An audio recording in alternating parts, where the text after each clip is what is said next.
José Manuel Sierra Milagros de Fe, un canal dedicado a compartir los mensajes y enseñanzas inspiradoras del pastor José Manuel Sierra. Aquí encontrarás reflexiones profundas sobre la fe, la esperanza y el poder de los milagros en la vida de los creyentes. A través de estos mensajes, descubrirás cómo vivir una vida cristiana plena, fortalecida por la gracia de Dios y el poder del Espíritu Santo. En este mensaje, quiero hablarles sobre los tiempos finales y las profecías bíblicas que nos advierten y nos preparan. En los capítulos 37, 38 y 39 del libro de Ezequiel, encontramos una visión profética sobre la restauración de Israel y el ataque futuro de Gog y Magog. También, en el libro de Apocalipsis, se describe la gran batalla de Armagedón, un evento crucial en los últimos tiempos. Estos textos nos recuerdan que el final está cerca y debemos estar preparados para el encuentro con nuestro Señor Jesucristo. Les animo a prestar atención a las señales de los tiempos, mantener una vida en oración y buscar la guía de la palabra de Dios. Es vital orar por la paz de Jerusalén y por nuestra preparación espiritual. Este mensaje no es para generar temor, sino para inspirar fe y compromiso con el plan de Dios. Abramos nuestras Biblias, reforcemos nuestra comunión con Él y caminemos con esperanza hacia lo que está por venir. 37 les dijo, 38. 38, perdón, 38. 37 es la famosa historia del Valle de los Huesos Secos, ¿verdad? Donde el Señor le hace una pregunta muy interesante al profeta Ezequiel y le dice, ¿tú crees que estos huesos volverán a la vida?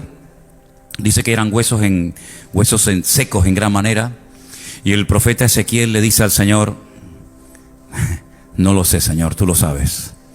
La Biblia nos dice que el Señor le da la orden al profeta Ezequiel de predicarles, de profetizarle a los huesos. Y dice que al final aquellos huesos se convierten en un ejército tremendamente poderoso. Y al final de esta visión del Valle de los Huesos Secos, el Señor le dice, esta es la casa de Israel. Este es el pueblo de Israel. Que llegará un momento en el que se levantará, recobrará vida espiritual y natural, y todas las naciones de la tierra glorificarán a Dios al ver que un pueblo que estaba prácticamente extinguido y muerto, pues vuelve a la vida, vuelve a levantarse, y el Espíritu de Dios se mueve en ellos, pues como en cualquier creyente, ¿verdad? Ese es el capítulo 37. Pero si vamos al capítulo 38 y 39, nos habla de que este pueblo, una vez que ya ha sido restaurado, una vez que ya está consolidado como pueblo y habitando en la tierra de ellos de toda la vida, pues al final de los tiempos va a ser atacado. Y ya entraríamos en lo que es escatología, ¿no? Entraríamos en lo que son profecías de largo alcance. Por supuesto, el pueblo de Israel ha librado y experimentado un montón de batallas. Jerusalén ha sido destruida unas cuantas veces y restaurada unas cuantas veces. El pueblo de Israel y prácticamente toda la historia del Antiguo Testamento es guerra tras guerra, matanza tras matanza. Si sumáramos todas las cifras de muertos que nos da el Antiguo Testamento que cayeron en batalla, la lista sería impresionante, ¿no? Pero al final de los tiempos, repito, una vez que Israel esté tranquilo, confiado y asentado en su tierra, un rey, un personaje, un líder político que la Biblia en este capítulo lo llama God, ¿vale? Dice la Biblia que Dios pondrá en su corazón, es Dios el que mueve los hilos, es Dios el que lo trae, y dice que desde el norte, sabemos que Israel hace frontera con muchos países, pero al norte hace frontera con Siria, uno de los peores enemigos que ha tenido siempre el pueblo de Israel. Bueno, por los altos del Golán, por las tierras del norte, Israel experimentará un ataque sin precedentes. Será un ejército. En el libro de Ezequiel no lo dice, pero Juan, cuando escribe el libro del Apocalipsis, da una cifra impresionante. ¿Alguien recuerda? 100 millones. 100 millones de soldados. Eso es una barbaridad. 100 millones de soldados, armados hasta los dientes, con el único objetivo de atacar Israel, apropiarse del país, a tomar posesión de la ciudad de Jerusalén. Y bueno, se lleva a cabo la famosa batalla de Armagedón. La batalla de Armagedón, para ir situando un poquito cronológicamente los acontecimientos finales, es una batalla que se lleva al final de la gran tribulación, no es algo que ocurre al principio. La gran tribulación son fundamentalmente 7 años, son los 7 años del libro de Apocalipsis, quitando el mensaje inicial a las iglesias, todo el resto del capítulo prácticamente está sin cumplir.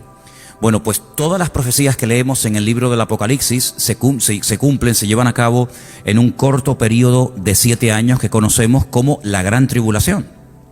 Tiempo que en el Antiguo Testamento también se le conoce con el nombre del tiempo de angustia de Jacob, o el tiempo de angustia de Israel, donde millones de soldados dirigidos por este líder llamado God, se unirán otras muchas naciones, y ahí se menciona naciones que en la actualidad tienen otro nombre.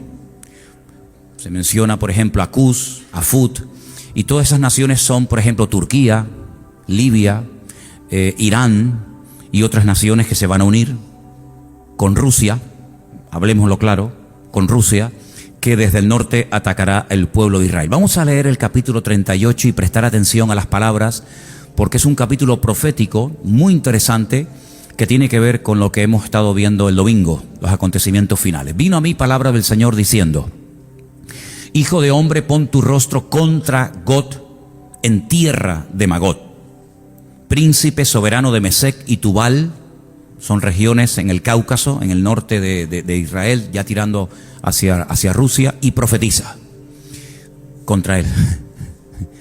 Y así ha dicho el Señor: he aquí yo estoy contra ti, oh Gog, príncipe soberano de Mesec y Tubal, y te quebrantaré y pondré garfios en tus quijadas, y te sacaré a ti y a todo tu ejército, caballos y jinetes de todo en todo equipados, gran multitud con paveses y escudos, teniendo todos ellos espadas.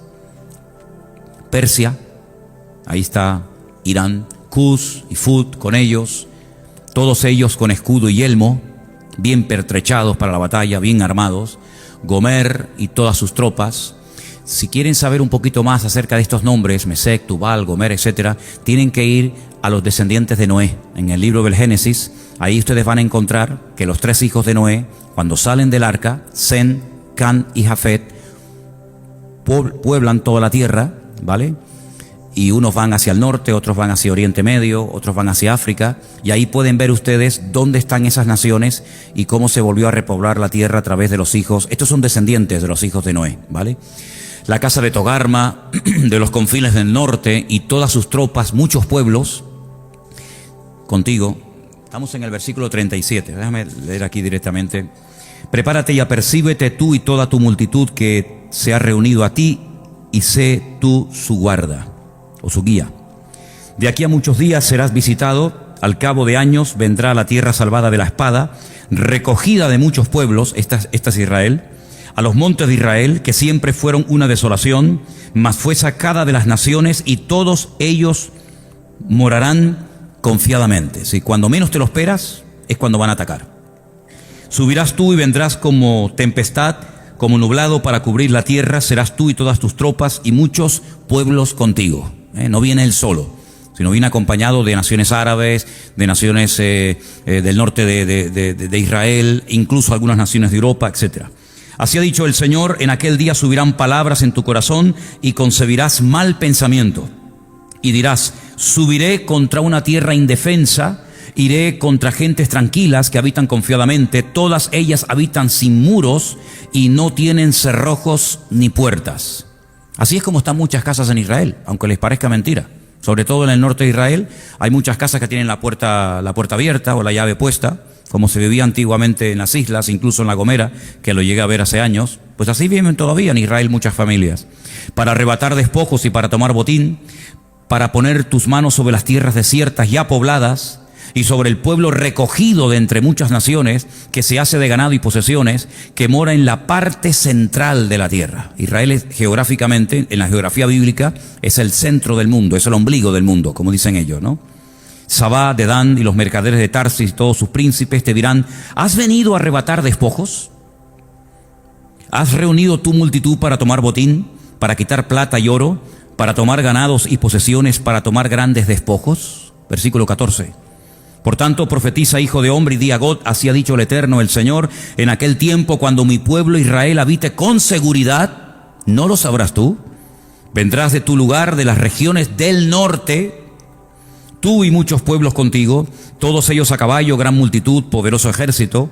Subirás contra mi pueblo Israel, ya ahí más claro agua, ahí ya no hay género de duda. Subirás contra mi pueblo Israel como nublado para cubrir la tierra, será al cabo, al fin de los días, y te traeré sobre mi tierra. ¿Quién lo trae? Lo trae Dios. Dios lo trae, Dios lo mueve. Dios pone en su corazón que venga a atacar el pueblo de Israel. Para que las naciones me conozcan. Ese es el objetivo. Ese es el objetivo. Cuando sea santificado en ti, oh Gog, delante de sus ojos. Porque así ha dicho el Eterno, el Señor: ¿no eres tú aquel de quien hablé yo en tiempos pasados por mis siervos los profetas de Israel, los cuales profetizaron en aquellos tiempos que yo te había de traer sobre ellos? Esto no es nada nuevo, es simplemente volver a recordar lo que ya se había profetizado y escrito. En aquel tiempo, cuando venga Gog contra la tierra de Israel, dijo el Eterno, el Señor, subirá mi ira y mi enojo, porque he hablado en mi celo y en el fuego de mi ira, que en aquel tiempo habrá gran temblor sobre la tierra de Israel. Es interesante que hay algunos cristianos que se van allí a Jerusalén a orar para que esto no acontezca. Como si nuestras oraciones pudieran impedir que la palabra se cumpla. Claro que es muy fuerte, ¿no? Pero hijo, esto es lo que hay. Los peces del mar, las aves del cielo, las bestias del campo y toda serpiente que se arrastra sobre la tierra y todos los moradores que están sobre la faz de la tierra temblarán ante mi presencia, se desmoronarán los montes y los vallados caerán y todo muro caerá a tierra. Y en todos mis montes llamaré contra él la espada, dice el Eterno, el Señor. La espada de cada cual será contra su hermano. Y yo litigaré contra él con pestilencia y con sangre, y haré llover sobre él, sobre sus tropas y sobre los muchos pueblos que están con él, impetuosa lluvia. Apocalipsis dice que caerán caerán granizos del peso de un talento. 45 kilos cada granizo. ¿Qué les parece? Te cae un pedrolo esto en la cabeza, amigo. Creo que algo de daño te podrá hacer, ¿no? Impetuosa lluvia, piedras de granizo, fuego y azufre. Y seré engrandecido y santificado y seré conocido ante los ojos de muchas naciones y sabrán que yo soy el Señor. Las naciones de alrededor de Israel están todas dolidas, ofendidas, picadas, si me permiten la palabra, porque todas las veces que se han unido para pelear contra Israel, y ya van 7, todas las veces han perdido. Y no solamente han perdido la guerra, sino que han perdido prestigio, han perdido dinero, han perdido soldados y sobre todo han perdido tierra. Porque muchas tierras que antaño no estaban, digamos, dadas por la ONU a Israel en las guerras, en las diferentes guerras que ha llevado a cabo, las ha ido recuperando. Incluso algunas tierras que después de un tiempo devolvió, como por ejemplo la famosa península del Sinaí, que es esa península, ¿verdad?, que divide o que separa a Israel de Egipto. Esa península la conquistó en el año 67 Israel, pero tiempo más tarde la devolvió en un tratado de paz que se hizo, ¿no? En el capítulo 39 sigue el profeta Ezequiel hablándonos de este personaje que no es otro más que el anticristo. Aquí lo llaman Gog, Pablo lo llama el inicuo, también Pablo lo llama, después lo vamos a leer, el hombre de pecado, el hijo de perdición. El único autor de la Biblia que emplea la palabra antimesías o anticristo es Juan. Solamente Juan. Ningún personaje de la Biblia, ningún escritor de la Biblia se refirió a este personaje como el anticristo. Solamente Juan, para que tengan ese dato. Capítulo 39. Tú pues, hijo de hombre, profetiza contra Gog y di: así ha dicho el Eterno, el Señor, he aquí yo estoy contra ti, oh Gog, príncipe soberano de Mesec y Tubal. Todos estos nombres que estamos leyendo esta tarde, Mesec, Tubal, todos aparecen en el libro del Génesis en las famosas genealogías. Ahora se dan cuenta ustedes lo importante que son las genealogías en la Biblia, ¿vale? ¿Quién es Mesec? ¿Quién es Tubal? ¿A dónde fueron? ¿Dónde están? ¿Qué país es hoy en día? Eso es muy importante leerlo en el libro del Génesis. Dice el Señor: te quebrantaré y te conduciré y te haré subir de las partes del norte, otra vez menciona el norte, y te traeré sobre los montes de Israel. El centro de la batalla, aunque todo el país va a ser afectado, pero el centro de la batalla se va a llevar a cabo en un valle inmenso, un valle que nace en el norte de Israel y que termina en la costa que lo podemos ver, ese valle, el valle de Jezreel o el valle de Megiddo. Es un valle precioso, es un valle inmenso, y allí va a ser el centro de la batalla. Les dije en una ocasión que Napoleón, cuando estuvo en Israel y vio aquel enorme valle, dijo: este es el valle perfecto para llevar a cabo una gran batalla. Y es que realmente allí caben pues millones y millones de personas. Así que es un valle que prácticamente cruza todo el país, de norte a sur, y puedes ver el final del valle, o el principio, según como lo veas, en la ciudad de Haifa, la ciudad costera, una ciudad muy bonita, una ciudad importante de Israel. Versículo 3: te sacaré y sacaré tu arco de tu mano izquierda y derribaré tus saetas de tu mano derecha. Sobre los montes de Israel caerás. Fíjate, aún no había nacido este hombre y ya el Señor le dice lo que va a hacer, dónde va a ser, cómo va a morir y hasta dónde va a ser enterrado. Es que la Biblia cuenta el futuro como si fuera pasado, como algo que ya ha ocurrido. Fíjate que le dice: sobre los montes de Israel caerás tú y todas tus tropas, los pueblos que fueron contigo, a aves de rapiña de toda especie y a las fieras del campo te he dado por comida. Es increíble. Versículo 5: sobre la faz del campo caerás, porque yo he hablado, dice el Eterno, el Señor. Enviaré fuego contra Magot y sobre los que moran con seguridad en las costas, y sabrán que yo soy el Señor. Haré notorio mi santo nombre en medio de mi pueblo Israel, y nunca más dejaré profanar mi santo nombre, y sabrán las naciones que yo soy el Eterno, el Santo de Israel. Después de esta batalla ya no habrá género de dudas de que todas las naciones de la tierra tendrán bien claro que el único Dios que controla, que gobierna, que dirige al mundo es el Eterno, es el Señor nuestro Dios. Haré notorio mi santo nombre en medio de mi pueblo, nunca más dejaré profanar mi santo nombre. Versículo 8: he aquí viene y se cumplirá, dice el Eterno, el Señor. Este es el día del cual he hablado. Esto todavía no se ha cumplido. Estamos leyendo algo que aún no se ha llevado a cabo. Los moradores de las ciudades de Israel saldrán y encenderán y quemarán armas, escudos, paveses, arcos, saetas, dardos de mano y lanzas, y los quemarán en el fuego por 7 años. Es una barbaridad. 7 años prendiéndole fuego a todo el armamento que God y todas las naciones que le van a acompañar llevarán a cabo durante 7 años la destrucción de estas armas.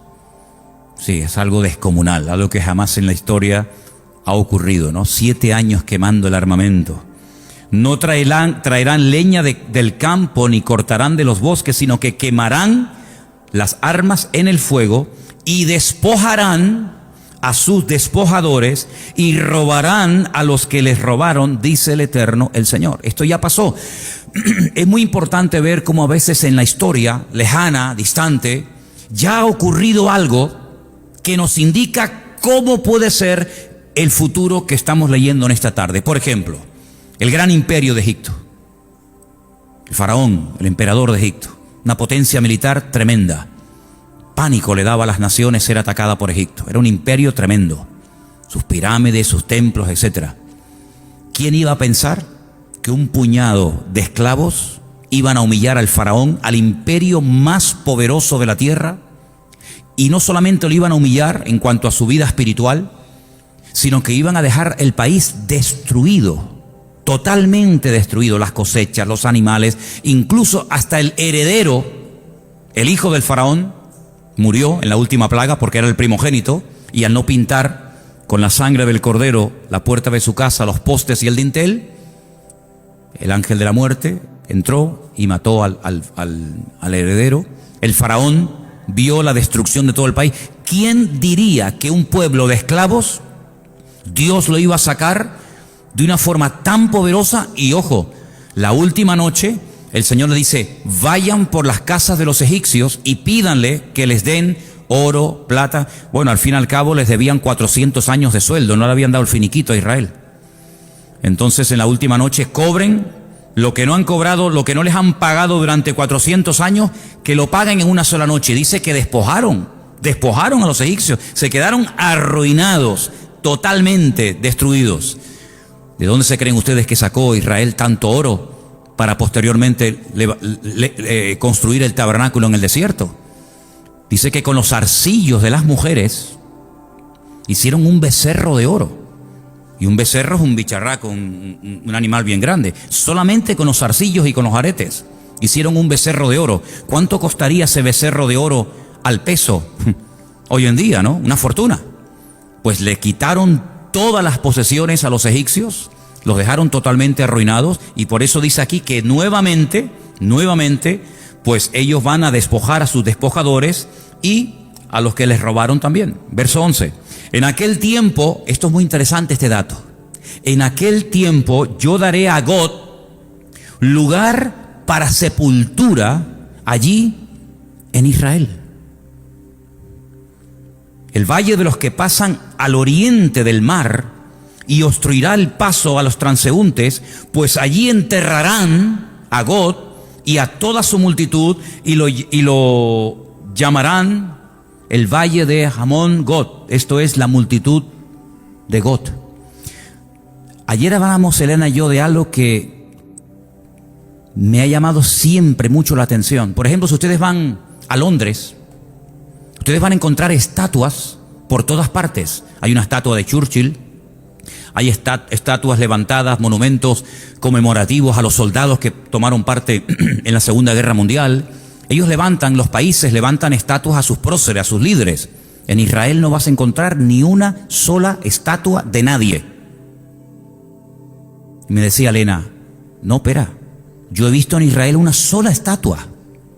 Una estatua en el monte de Sión al rey David, con un arpa. Pues ya no está.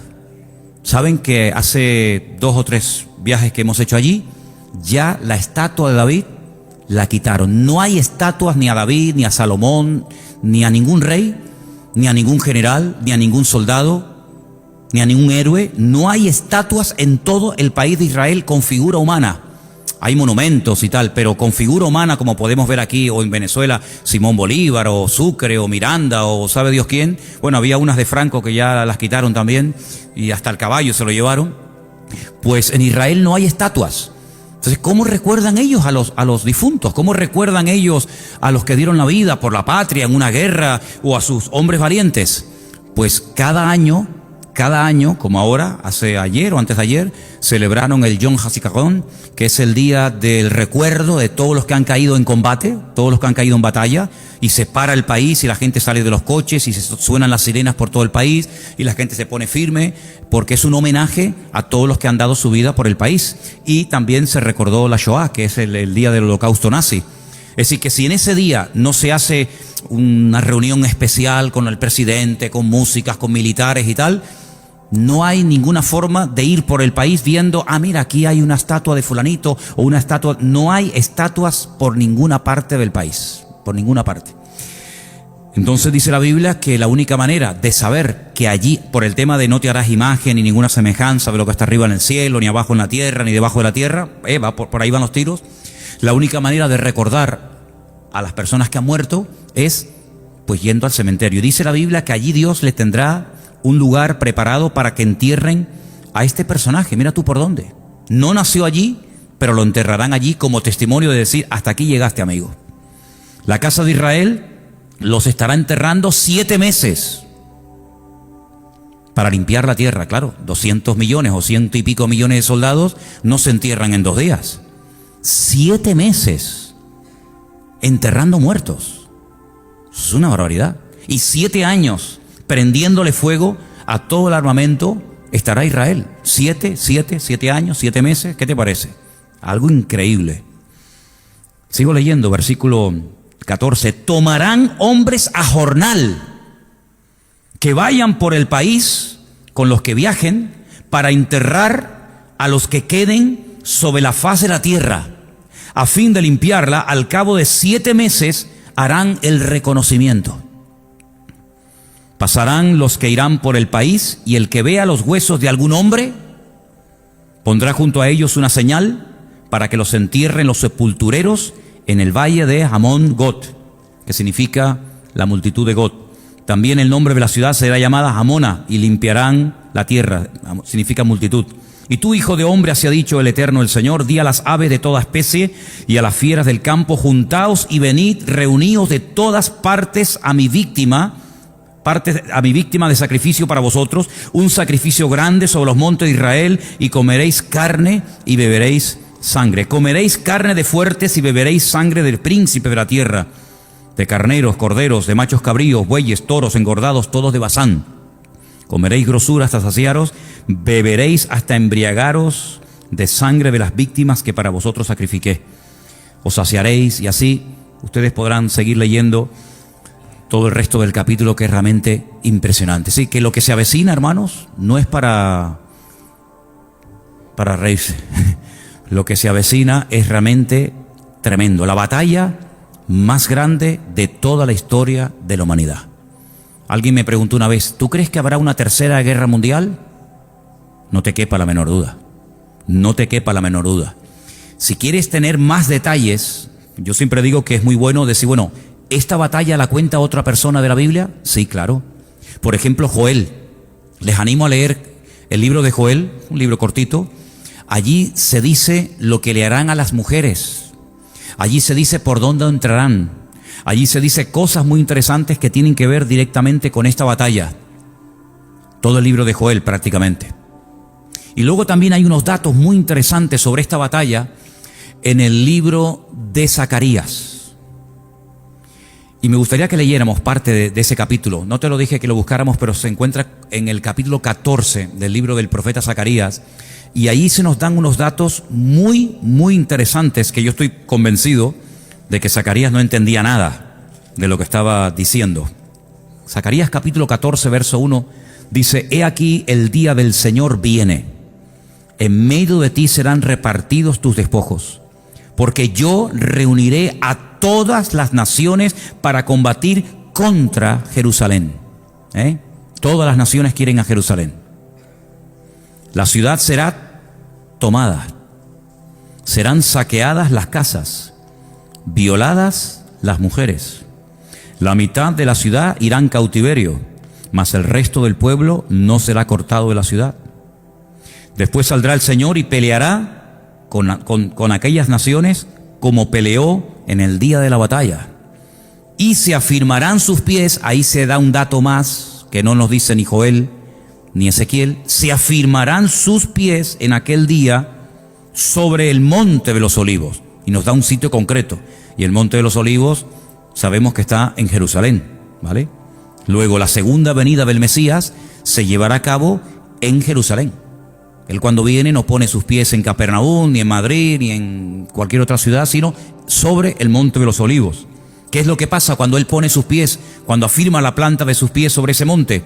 Pues dice la Biblia que el monte de los olivos se partirá por en medio hacia el oriente y hacia el occidente, hacia el este y hacia el oeste, haciendo un valle muy grande, que no existe ese valle en este momento.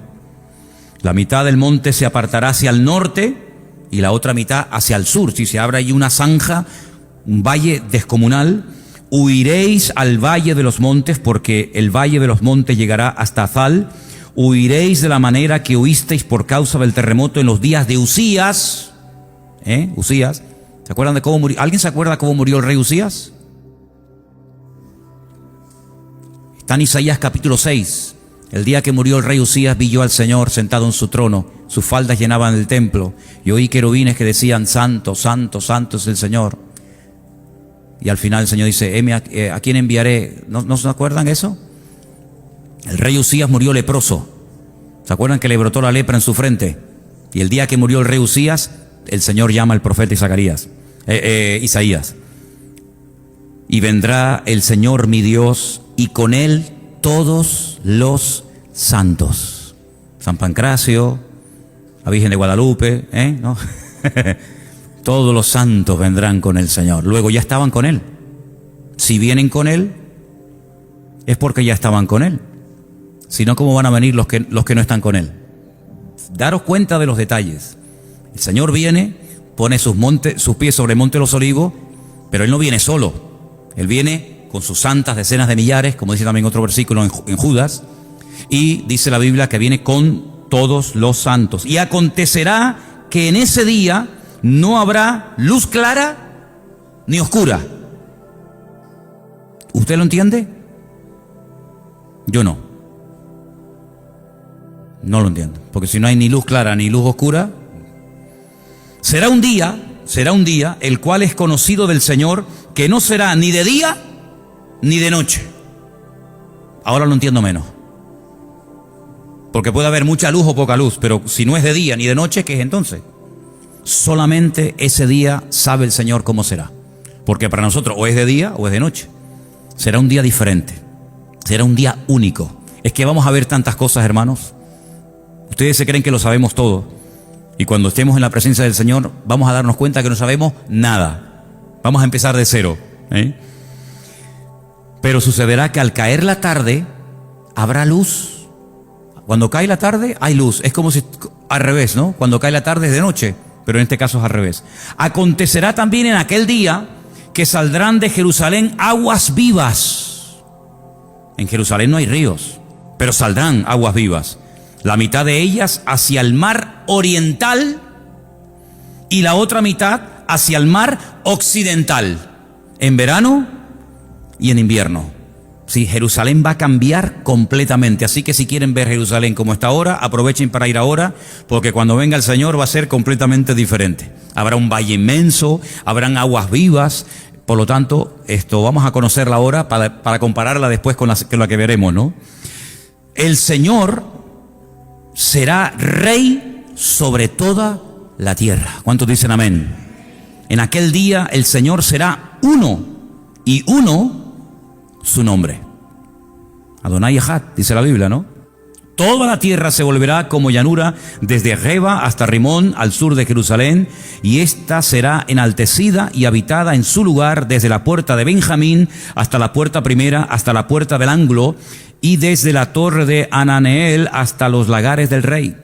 Morarán en ella y no habrá nunca más maldición, sino que Jerusalén será habitada confiadamente. ¿Ve? Aquí ya viene también la restauración. No solamente la destrucción, el ataque, ¿verdad?, por parte del anticristo y sus tropas, sino que ahora Zacarías nos da un rayo de esperanza, nos da un rayo de luz y nos dice que Jerusalén va a ser restaurada, va a volver a ser habitada, el Señor estará allí en Jerusalén. Y ahora da un dato muy interesante, versículo 12. Esta será la plaga con que herirá el Señor a todos los pueblos que pelearon contra Jerusalén. ¿Cuál es esa plaga? Dice en el versículo 12, la carne de ellos se corromperá estando ellos sobre sus pies. Así que no han muerto, están de pie. Pero estando de pie, vivos, la carne se les va a corromper y se consumirán en las cuencas sus ojos, y la lengua se les deshará en su boca.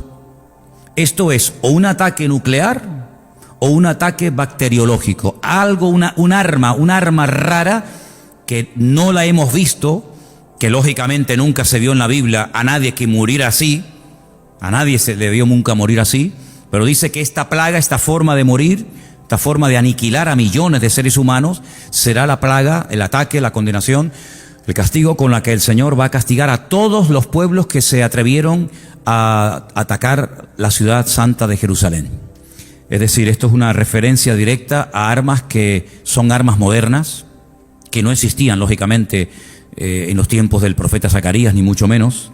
Acontecerá en aquel día que habrá entre ellos gran pánico enviado por Dios.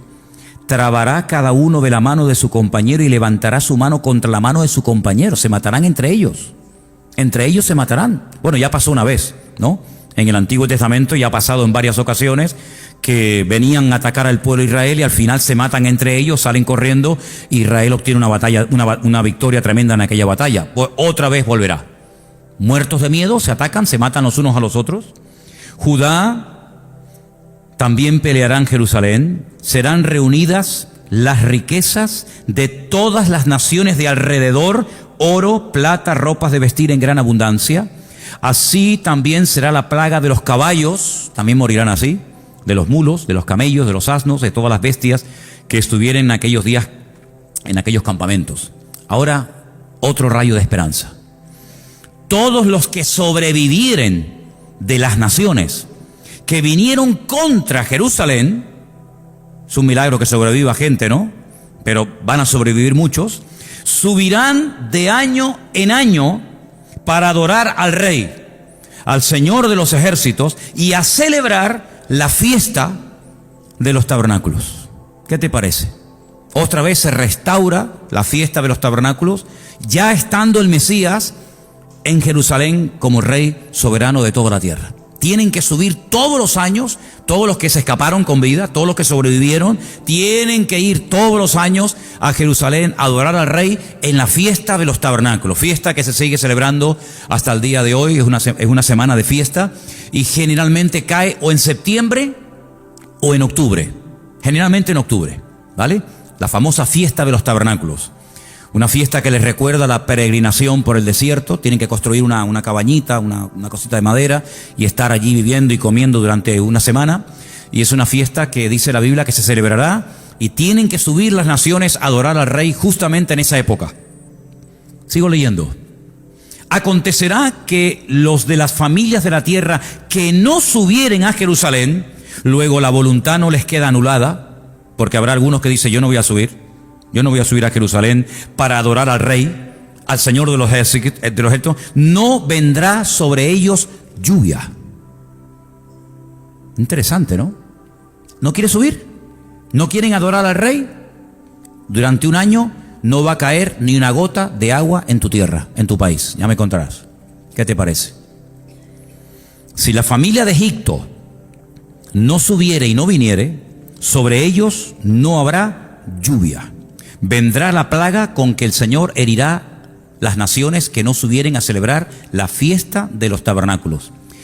Esta será la pena del pecado de Egipto y del pecado de todas las naciones que no subieren para celebrar la fiesta de los tabernáculos. En aquel día estará grabado sobre las campanillas de los caballos: santidad al Señor. Las ollas de la casa del Señor serán como los tazones del altar, y toda olla en Jerusalén y en Judá será consagrada al Señor de los ejércitos, y todos los que sacrificaren vendrán y tomarán de ellas y cocerán en ellas, y no habrá en aquel día más mercader en la casa del Señor de los ejércitos. ¿Cuántos dicen amén? Es impresionante la cantidad de información que el Señor nos ha dado a través de diferentes profetas del Antiguo Testamento. Solamente he mencionado a 3, a Joel, que no le hemos leído, un poquito de Zacarías y un par de capítulos de Ezequiel. La información que tenemos acerca de lo que viene es impresionante. Muchísima gente ignora todo esto. Mucha gente piensa que las cosas van a arreglarse, que todo el mundo se va a portar bien, que los árabes van a ser buenos, que Rusia va a decir: bueno, ¿para qué queremos seguir conquistando? Vamos a quedarnos en nuestra tierra. Pero si dijéramos eso, si enseñáramos eso, el buenismo, ¿no? Que viene una época buena, que no va a pasar nada, pues nos estaríamos engañando. Y estaríamos engañando a la vez a la gente. La Biblia nos habla de que va a haber guerras. Ya lo dijo el Señor, lo leímos el domingo, el capítulo 24 de Mateo, ¿se acuerdan? Y Lucas 21. Guerras, rumores de guerras, reino contra reino, nación contra nación. Algo increíble. Padres contra madres, nueras contra suegras, hijos contra padres, padres contra hijos. Realmente la maldad del ser humano no conoce límites. Y dice la Biblia que cuando estas cosas, no esta batalla en sí, porque esto es al final, pero cuando estas cosas comiencen a suceder, erguid vuestras cabezas, porque sabed que vuestra redención está cerca. Y él dice que es como los dolores a la mujer que está de parto. Ahora, va a llegar un momento, y vamos a leerlo ahora, va a llegar un momento en el que la gente se va a confiar, se va a relajar. Va a llegar un momento en el que la gente dirá: por fin estamos tranquilos, por fin parece que todo está quieto, que todo se ha calmado.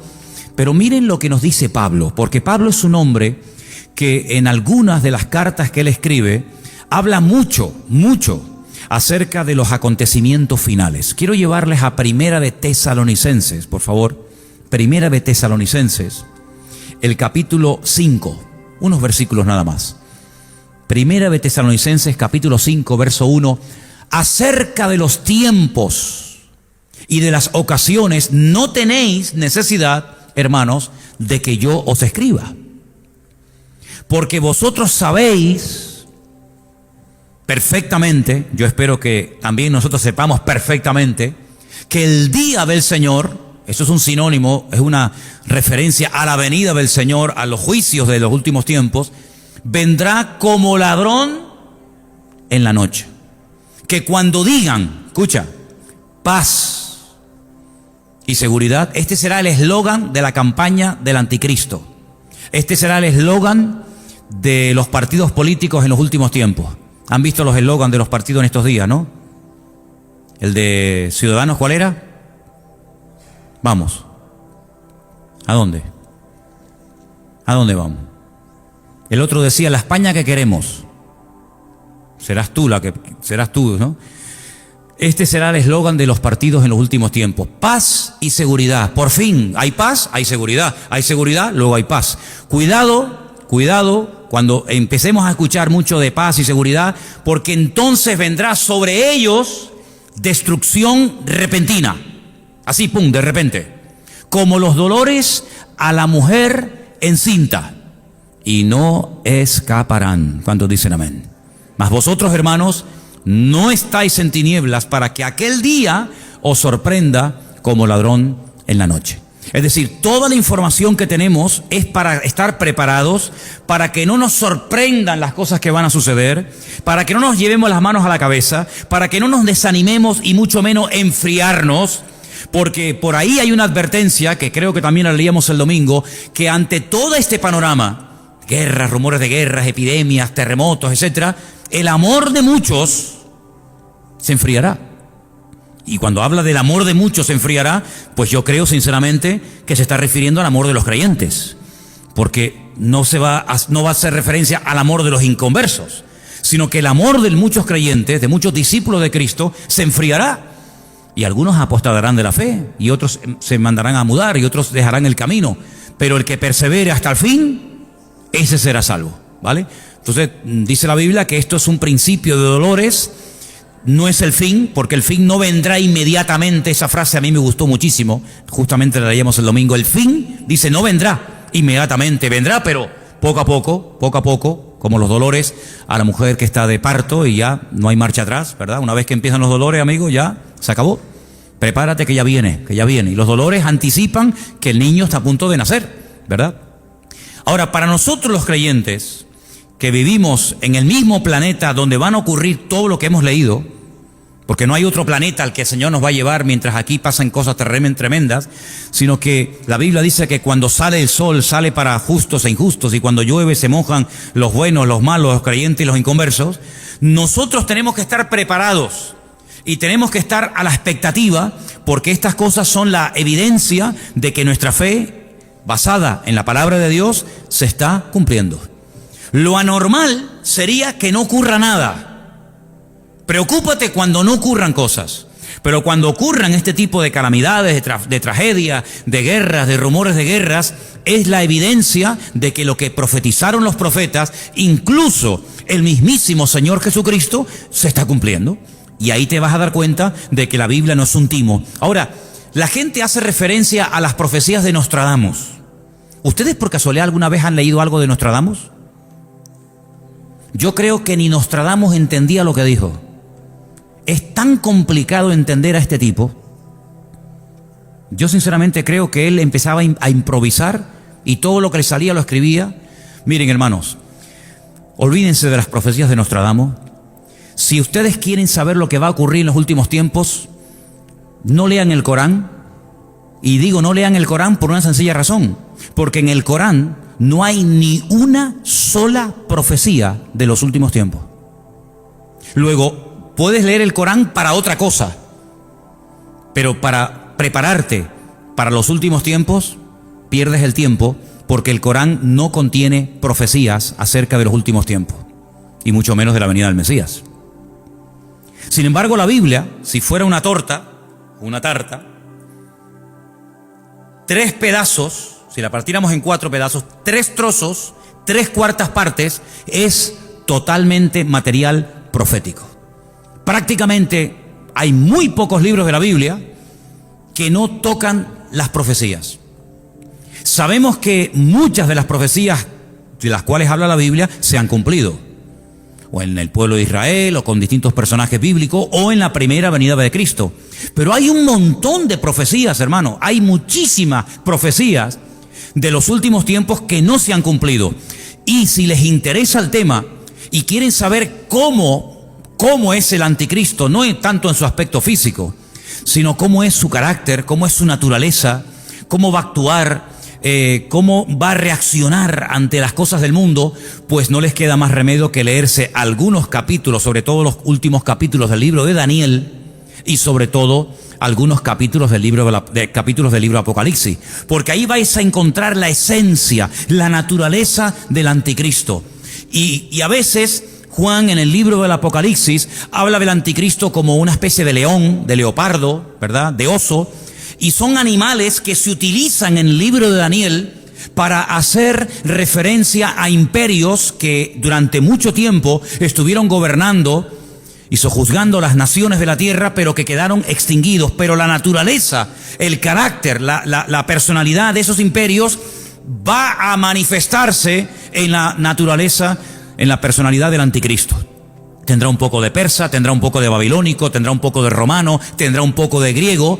Claro, ahí hay que recurrir a la historia secular. ¿Cómo eran los romanos? ¿Cuál era la característica fundamental de los griegos? ¿Cómo se comportaban los persas? ¿Cómo actuaban? ¿Cómo atacaban? ¿Cómo hablaban? ¿Cómo pensaban y reaccionaban ante los problemas y circunstancias de la vida? Por ejemplo, la gente de Babilonia, los caldeos. Entonces, teniendo toda esa información, puedes decir, amigo, este personaje va a ser así, así, así y así. Desen cuenta que el anticristo no es como nos pintan las películas de Hollywood, un engendro de Satanás que tiene relaciones sexuales con una mujer y de ahí nace un personaje siniestro llamado el anticristo. No, quítense eso de la cabeza. Por favor, la referencia para el creyente no son las películas de Hollywood, la referencia correcta y exacta para el creyente es la Biblia. Y la Biblia nos dice que el anticristo tendrá padre y madre, y probablemente hermanos o primos o sobrinos, y lógicamente abuelos y antepasados. Será un ser humano de carne y hueso, con una unción diabólica como jamás en la historia nadie ha tenido. Será una mezcla de Nimrod, de Nabucodonosor, de Faraón, de Herodes, de Pilato, de Nerón, de Calígula, de Vespasiano, y será una mezcla terrorífica, más aparte otras muchas características que tendrá este personaje, que es un líder político, que durante algunos años, no muchos, gracias a Dios, durante un corto periodo de tiempo, fundamentalmente decimos 7 años, pero realmente en toda la intensidad de la palabra 3 años y medio, estará llevando a cabo un liderazgo siniestro sobre la faz de la tierra. Y quiero leerles algunas descripciones acerca de este personaje. Vamos a 2 de Tesalonicenses. Al final apareció el pasaje, ¿no? ¿Sí? Vale. Es que al principio no salía, pero bueno, ya lo tenemos ahí. Estamos en 2 de Tesalonicenses, voy a leer del 1 al 10. Fíjense las características de este personaje. Con respecto a la venida, dijimos el domingo que había 2 palabras para definir la venida del Mesías. Una era, esa es parousia, la segunda y la primera, epifanía. Con respecto a la parousia, con respecto a la venida, la segunda venida del Mesías, porque la primera ya se produjo, de la parousia, de la venida de nuestro Señor Jesucristo, en nuestra reunión con Él, os rogamos, hermanos, aquí hay un ruego de Pablo, una tarea. Un día, si tienen tiempo, miren las veces que Pablo utiliza la palabra os ruego, os suplico. No muchas veces, pero hay unas cuantas, y cada vez que Pablo ruega, cada vez que Pablo suplica algo, es algo de trascendental importancia. Aquí tenéis uno, os ruego. Y hay otros, que no os lo voy a decir para que ustedes lo encuentren. Tal vez Anderson puede sacar una predicación de ahí. Los ruegos de Pablo. las súplicas de Pablo a algunos creyentes. Ruego a punto suspensivo, bueno, no me olvido del tema, que no os dejéis mover fácilmente de vuestro modo de pensar. Ahora, déjame pararme en esa palabra. No tenemos que movernos fácilmente de nuestro modo de pensar. Hay un versículo que dice, en esto pensad. ¿Lo habéis leído? Está en Filipenses. Elena, búscame un segundito, por favor. Está al final de Filipenses. En esto pensad. Hay otro versículo acerca del pensamiento que nos dice que tenemos que llegar a tener la mente de Cristo. Eso es tremendo, ¿eh? ¿Cómo pensaba Cristo? Así es como nosotros deberíamos algún día llegar a pensar. Cristo nunca tuvo malos pensamientos. La mente de Cristo era una mente perfecta, totalmente centrada con la voluntad del Padre, ¿verdad? Entonces dice que no nos tenemos que dejar mover fácilmente de nuestro modo de pensar. Y yo pregunto, ¿y por qué el creyente en sus pensamientos estamos hablando ahora, por qué puede tener estabilidad? ¿Por qué mentalmente, psicológicamente podemos tener firmeza de criterio? Y no decir, no, ahora creo aquello. No, ahora creo lo otro. Porque la Biblia dice, y vuelvo otra vez a citar a Pablo, cuando yo era niño, yo hablaba como niño, pensaba como niño, juzgaba como niño. Mas cuando ya fui hombre, dejé lo que era de niño. Dejé. ¿Y qué es el dejarlo de niño? Repito, cuando yo era niño, hablaba, el vocabulario, pensaba pensamientos y juzgaba mi forma de actuar como niño. Mas cuando ya fui hombre, cambié mi forma de hablar, mi forma de pensar y mi forma de actuar. ¿Lo pilláis o no? Es fácil, ¿no? Por eso dice, hermanos, os ruego que no os dejéis, déjalo ahí, no os dejéis mover fácilmente de vuestro modo de pensar. Y vuelvo a hacer la pregunta, ¿y cómo podemos tener un criterio fijo? Ser, permítame la expresión, cabezones y decir, de aquí no me muevo. Porque ya no soy un niño, porque ya tengo una información, porque ya tengo un conocimiento. Y cuando yo era un chiquillaje espiritualmente hablando, cuando yo era un niño, una persona inmadura, inexperta, neófita, otra palabra que aparece en la Biblia, pues me podían engañar y me podían decir, oye, ahora hacemos esto y ahora hacemos lo otro. Y ahora decimos, no, momentito. Ya no me voy a dejar mover fácilmente de mi modo de pensar. ¿Por qué? Porque ahora mis pensamientos, cuando vienen a mi mente, yo los filtro, yo los cuelo y digo, ¿qué dice el versículo? Léelo fuerte. Todo lo que es verdadero. Ahí está.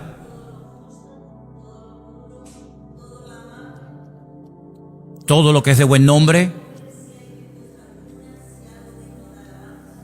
En esto pensar. Es decir, déjame ese versículo ahí. El único pensamiento, los únicos pensamientos que tienen que tener cabida en tu mente son los que tengan las siguientes características. ¿Esto que estoy pensando es verdad? Dice, todo lo que es verdadero. ¿Esto es verdad? No lo sé. Bueno, mijo, aquí tienes. ¿Esto es verdad? Es que yo no valgo para nada. Eso es un pensamiento falso, diabólico. ¿Por qué? Porque la Biblia no dice eso. Es que ya el Señor no está conmigo ni me ayuda. Eso es mentira. Porque el Señor dice, estaré contigo todos los días hasta el fin del mundo. Si Él dice, estoy contigo, ¿quién eres tú para decir que Él no está contigo? ¿Le estás diciendo a Él mentiroso? ¿Le estás llamando mentiroso? No, entonces no lo piense. Si no es verdadero, fuera. Este pensamiento no entra. Aquí en Canarias no hay peajes, por eso a lo mejor es un ejemplo que no se entiende mucho, pero cuando vas por la península hay autopistas de peaje, que para circular por ellas tienes que pagar, hay una barrera, y tienes que pagar, y si no pagas, dices, no, lo siento mucho, tienes que ir por la otra carretera, por esta no, esta es de peaje. Bueno, pues hazle pagar un peaje a los pensamientos, que cuando vayan a tu mente te diga, déjame entrar, un momento, esto no es verdad, esto no es honesto. Esto no es honesto pensar esto no es correcto, esto no es justo, esto no es injusticia, esto es una barbaridad lo que estoy pensando. Esto no es puro, si no es santo, esto es una cochinada, perdonen la palabra, esto es una inmundicia, esto es lascivia pura, esto no es amable, esto no es de buen nombre, esto no hay ninguna virtud, no hay nada positivo en ello, esto no es digno de alabanza, y oye, qué bueno, sino esto es todo lo contrario, pues entonces ahí nos dice cómo limpiar la mente. ¿Cómo limpiar la mente? Pero yo creo, y me atrevo a decir, que esto no solamente es para que no entren malos pensamientos en nuestra vida, sino esto es para decir, oye, y esto que ya está dentro, lo voy a echar fuera. Porque a lo mejor no lo filtré adecuadamente y se me metió dentro, y ahora lo que voy a hacer es una limpieza de malos pensamientos, y a partir de ahora voy a tener sumo cuidado con lo que voy a pensar. Volvemos a Tesalonicenses, por eso Pablo dice, no os dejéis mover fácilmente de vuestro modo de pensar. Pero para no dejarme mover fácilmente de mi modo de pensar, tengo que ser maduro. Porque el niño fluctuante, el maduro tiene criterio propio y dice, no, eso no puede ser, eso no es verdad, eso no es justo, eso no es verdadero. ¿Me explico? Ni de vuestro modo de pensar, ni os conturbéis, y no te pongas nervioso. No te conturbes, no te perturbes. Mira, hay un versículo en Gálatas que me está abriendo ahora la cabeza.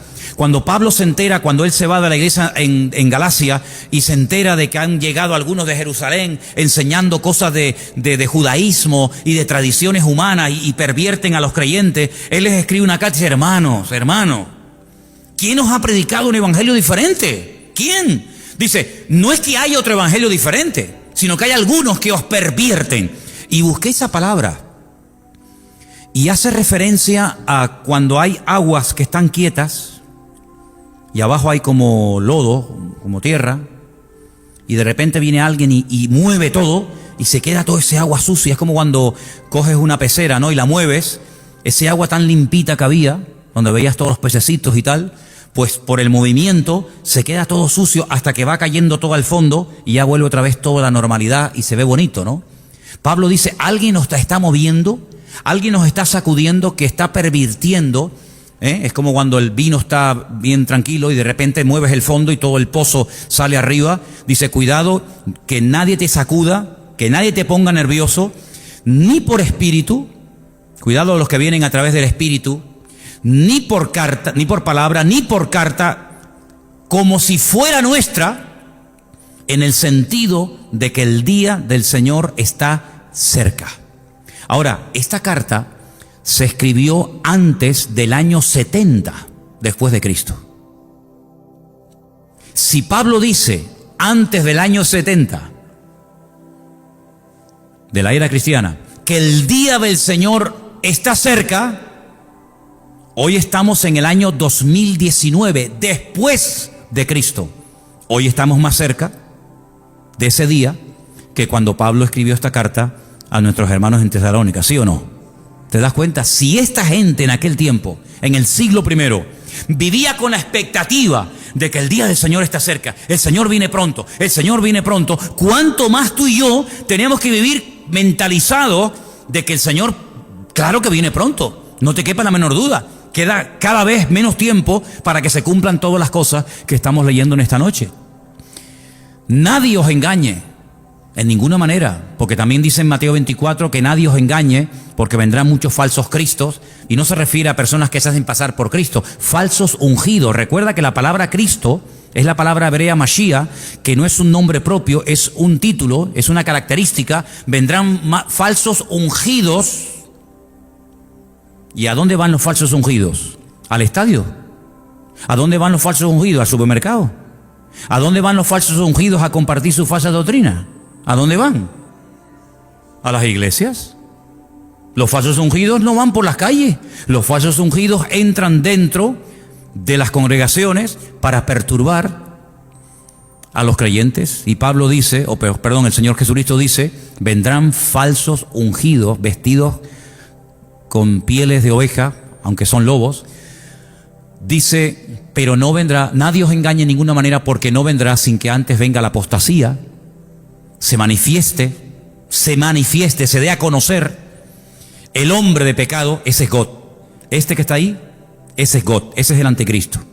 Daniel lo llama el cuerno pequeño, porque es un cuerno pequeñito que en una visión que él tiene de una bestia con 10 cuernos, de repente ve uno pequeñito que se levanta en medio de los 10 y empieza a hablar blasfemias, se levanta y hace guerra contra los creyentes, y dice que vence de los 10 a 3, se quedan 7 al final, y por eso él lo llama el cuerno pequeño. Pero es el mismo, el hombre de pecado, el hijo de perdición, el cual, este tipo, se opone.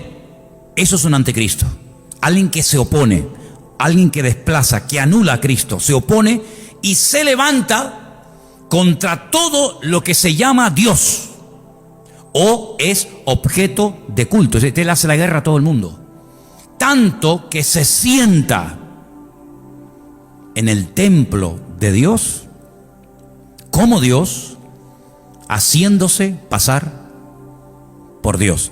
Ha habido diferentes opiniones a lo largo de la historia sobre la interpretación de ese versículo. ¿Qué significa, qué quiere decir Pablo cuando dice que este inicuo, este hijo de perdición, se sienta en el templo de Dios como si fuera Dios, haciéndose pasar por Dios? Algunos dicen, bueno, el templo de Dios somos nosotros. Pablo dice, no quiero que ignoréis que vosotros sois el templo del Espíritu Santo de Dios, el cual mora en vosotros. Pero eso es una mala interpretación. Porque ¿cuál es el lugar en el que se puede sentar el anticristo en el cuerpo de Cristo, en la iglesia? ¿Cuál? Algunos dicen el Vaticano. El Vaticano no existía en aquellos tiempos, ¿no? Tanto que se sienta en el templo de Dios, haciéndose pasar por Dios. Tenemos que buscar información paralela, porque con esto no nos queda clara la explicación. Entonces tenemos que recordar otra vez Mateo capítulo 24, cuando el Señor Jesucristo dice, el que lee, entienda. Como diciendo, ojo al dato, que lo que te voy a decir es una información muy importante. El que lee, entienda. Cuando veáis la abominación desoladora, de la cual habló el profeta Daniel, y ahí da la explicación. Abominación desoladora. Eso es una frase que la cuentas en la calle, la dices en el mundo, y la gente no te entiende nada, porque es un lenguaje puramente eclesiástico, puramente bíblico. Abominación desoladora. Quitando una reunión de este tipo, esta expresión ni la usamos en nuestro diario hablar, en nuestras conversaciones con nadie. Es una expresión técnica, es un vocablo técnico. Significa, para que nos entendamos todos, la profanación del lugar santísimo. ¿A qué lo entiendes ahora? Abominación desoladora significa la profanación del lugar santísimo. ¿Y eso dónde estaba? En el templo de Jerusalén. ¿Ha habido algún precedente en la historia de una abominación desoladora? Sí. Sí. Cuando Alejandro Magno murió, que fue el tercer imperio, primero eran los babilónicos, después eran los medos persas, el tercero fue Grecia y el cuarto fue Roma. Cuando murió Alejandro Magno, el imperio griego, como no dejó descendencia, todo su vasto territorio, que era inmenso, inmenso, lo dividieron entre 4 generales. Ahí pueden entender por qué cuando Daniel ve al imperio griego en aquella visión de las bestias, él ve que el imperio griego es representado por un leopardo con 4 cabezas. Y esas 4 cabezas son los 4 generales que se dividieron su territorio, que si no me equivoco eran Ptolomeo, Casandro, Seleuco y Silimaco. Nombres raros, ¿verdad? Esos 4 generales se repartieron todo el territorio del imperio de Alejandro Magno, el de los griegos. Al que le tocó, digamos, Israel, eran los seleucidas. Y la historia de los seleucidas, ustedes la pueden encontrar en la versión de la Biblia Nácar Colunga, en el libro de Primera y Segunda de Macabeos, donde ustedes van a leer la historia de uno de esos descendientes de aquellos 4 generales de Alejandro Magno, llamado Antíoco Epifanes. Uno de los hombres más perversos que ha habido en la historia de la humanidad. Un hombre que se atrevió a matar un cerdo y derramar su sangre en el lugar santísimo, y levantaron una estatua, si no me equivoco, del dios Júpiter, creo que era Júpiter, si no me equivoco. Y convirtieron el templo de Jerusalén en un gimnasio, en un lugar para culto al cuerpo, en vez de para culto a Dios, pero para culto al cuerpo, porque ellos eran fanáticos de darle culto al cuerpo. Así que ya hay un precedente en la historia de cómo se profanó, de cómo se produjo una abominación desoladora. Pero un momento, Eso pasó antes de Cristo, ¿sí o no? Eso pasó en la época de los griegos. ¿Cómo el Señor Jesucristo en Mateo 24 dice a los discípulos? Escúchenme una cosa, a los discípulos y a los descendientes de sus discípulos: cuando veáis la abominación desoladora de la cual habló el profeta Daniel, pero si ya se produjo, ¿cómo la vamos a ver otra vez? ¿Me explico o no me explico? Luego está haciendo referencia a otra abominación desoladora del mismo lugar santísimo que ya fue profanado en la época de los griegos, pero que volverá a ser profanada. Los romanos no profanaron el lugar santísimo. Cada imperio, el templo, esto es un estudio muy interesante, hermanos. Las 4 estrategias del diablo contra el pueblo de Dios, que son las 4 estrategias que Satanás utiliza contra el creyente. ¿Cómo trató el templo Nabucodonosor? ¿Cómo trató el templo los medos persas? ¿Cómo trataron el templo los griegos? ¿Y cómo trataron el templo los romanos? Es interesantísimo esto, interesantísimo. Unos ni lo tocaron, otros lo profanaron, otros lo convirtieron en gimnasio, otros lo destruyeron, otros lo reedificaron. Es muy interesante esta historia, no tengo tiempo para explicar todo esto. Pero cuando el Señor Jesucristo dice, cuando veáis la abominación desoladora, lógicamente no está haciendo referencia a algo que ocurrió en la época del imperio griego, sino a algo que ocurrirá en el futuro. Pero una pregunta: ¿cómo se va a profanar el lugar santísimo si no existe? No se puede profanar un lugar que no existe. Luego hay una clarísima referencia a la restauración futura del templo de Jerusalén en el mismo sitio, Monte Moriah, donde estuvo siempre tanto el primero como el segundo templo. Quiere decir que en los últimos tiempos te está diciendo, esto es una revelación espectacular, esto no lo saben ni los judíos, Esto no lo saben ni los judíos. Ellos están orando por la reconstrucción del tercer templo, pero que va a ser profanado por este personaje, ¿cómo lo van a saber? Si no leen el Nuevo Testamento. Esta información solamente la tienen los que leen el Nuevo Testamento. Los que tienen el Antiguo Testamento no saben que el lugar santísimo va a volver a ser profanado. Pero nosotros sabemos que este personaje que se opone contra todo lo que se llama Dios o es objeto de culto, se va a sentar en el templo de Dios como si fuera Dios, haciéndose pasar por Dios. Luego el tercer templo va a ser reconstruido y otra vez va a ser profanado a los 3 años y medio de su inauguración por este personaje siniestro llamado el Anticristo. Y Juan dice en el libro del Apocalipsis que pondrá una imagen. Y ahí hay diferentes interpretaciones. Volverá otra vez a profanar el lugar santísimo. ¿Qué te parece? Seguimos, versículo 5. ¿No os acordáis que cuando yo estaba todavía con vosotros os decía esto? Fíjate qué nivel de enseñanza, Vosotros sabéis lo que lo detiene, a fin de que a su debido tiempo se manifieste. Porque ya está en acción el misterio de la iniquidad, solo que hay quien al presente lo detiene hasta que él a su vez sea quitado de en medio. Y entonces se manifestará aquel inicuo a quien el Señor matará con el espíritu de su boca y destruirá con el resplandor de su venida. Y ahora da una característica muy interesante, otro adjetivo para la misma persona: inicuo, que viene de iniquidad. Inicuo, cuyo advenimiento, cuya aparición o cuya manifestación es por obra de Satanás. Es decir, Satanás está detrás de este personaje. Satanás es el que va a ungir, el que va a usar a este tipo con gran poder y señales y prodigios mentirosos. Cuidado que habrá señales, habrán prodigios, pero cuidado que detrás de todo eso está una unción diabólica que le permite hacer cosas espectaculares, que pueden leerlas, por ejemplo, en el libro del Apocalipsis. Con todo engaño de iniquidad para los que se pierden, por cuanto no recibieron el amor de la verdad para ser salvos. Como conclusión, porque se nos fue el tiempo, estamos a punto de ver en estos tiempos cómo se va a dar a conocer un personaje con una influencia mundial, que probablemente, y aquí tendríamos tela para rato, se levantará de lo que antiguamente ocupó y conquistó el antiguo Imperio Romano.